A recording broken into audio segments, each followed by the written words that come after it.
vamos a hablar sobre los modelos económicos y políticos de la Argentina.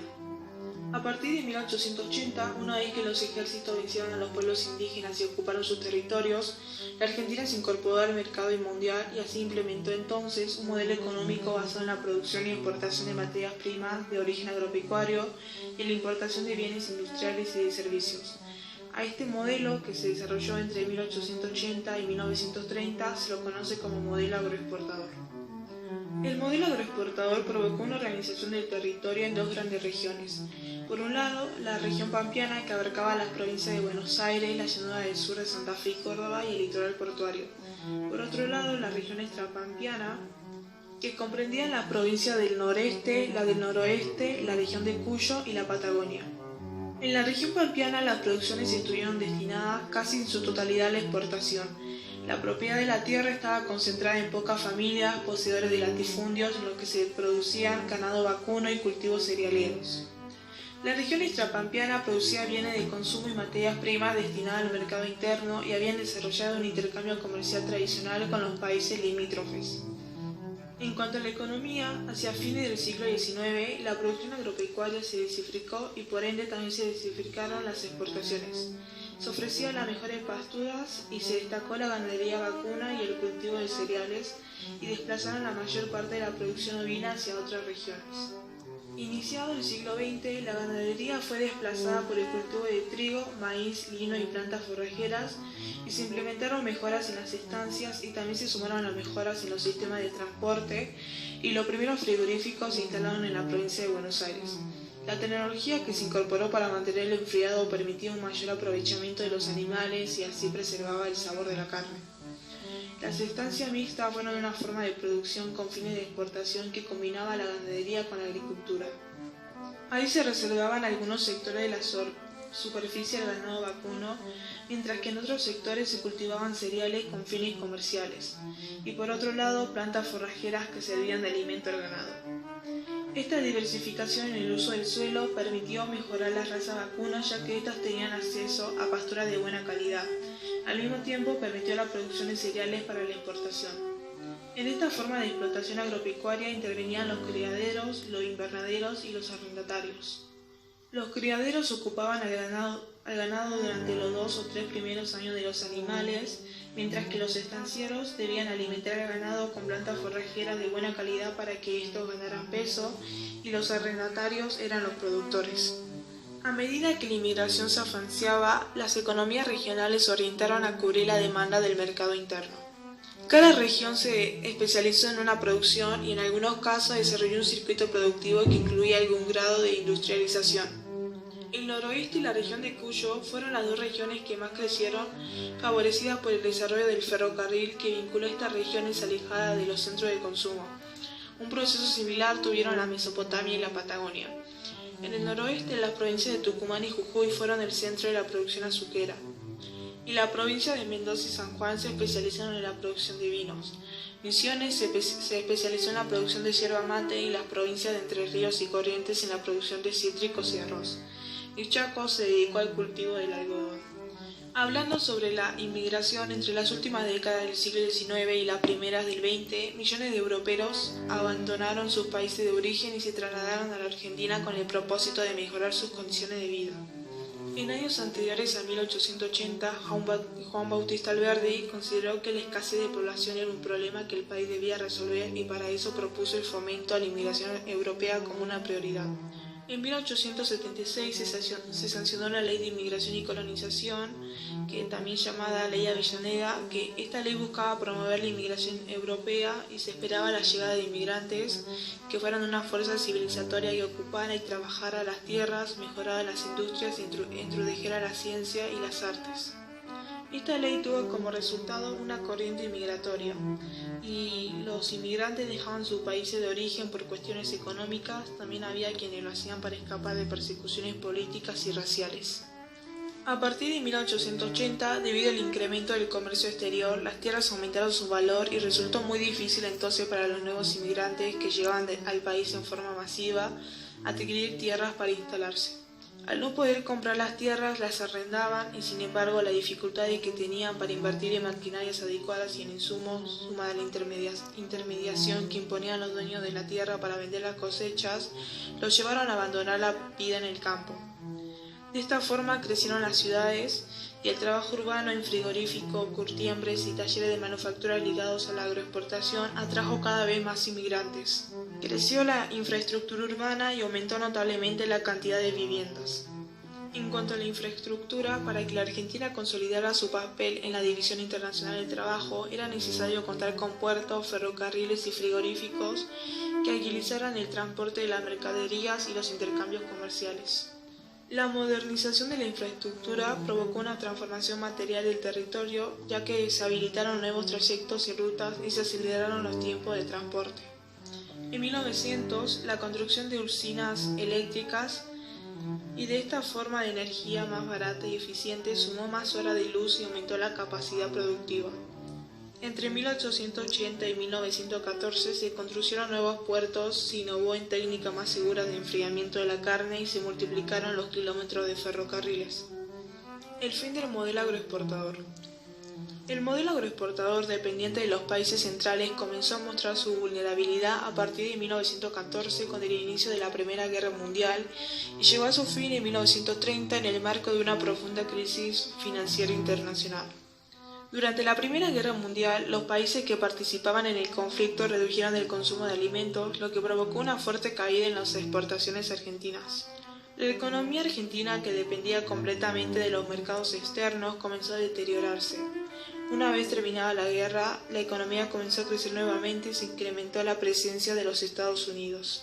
Para eludir los aranceles aduaneros y al mismo tiempo competir con la compra de productos manufacturados a otros países, se instalaron en el país empresas estadounidenses dedicadas a la manufactura y la fabricación de artefactos eléctricos.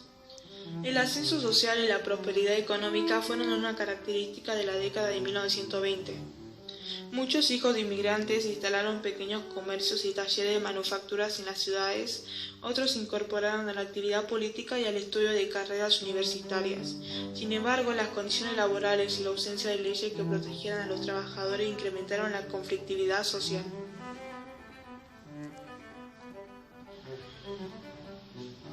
Modelo ISIM. El primer periodo de la ISIM significa industrialización por eso. Es un modelo económico que busca fomentar el desarrollo de industrializaciones locales para que produzcan bienes como ropa, calzado, cosas domésticas, que ayuda a la producción nacional. Aumentó el empleo, nacimiento de nuevos sectores industriales y nacionales. Luego, eso sucedió entre los años 1930 y 1945. Luego viene el segundo periodo de la ISIM, que se basa entre 1945 y 1955.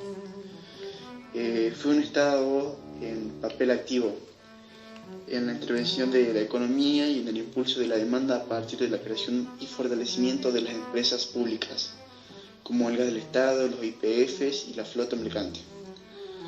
Tuvo como consecuencias en los sectores trabajadores gran popularidad que se sumaba a los sectores sindicales.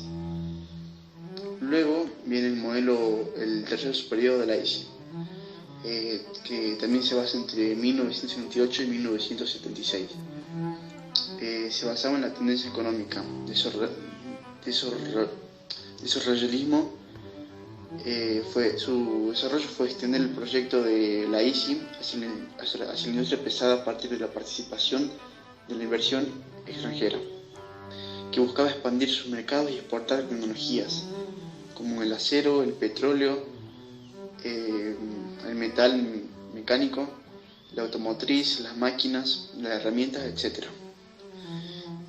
Una de las salidas fue la negociación y suscripción de diversos acuerdos bilaterales, como en Gran Bretaña, Europa y Latinoamérica.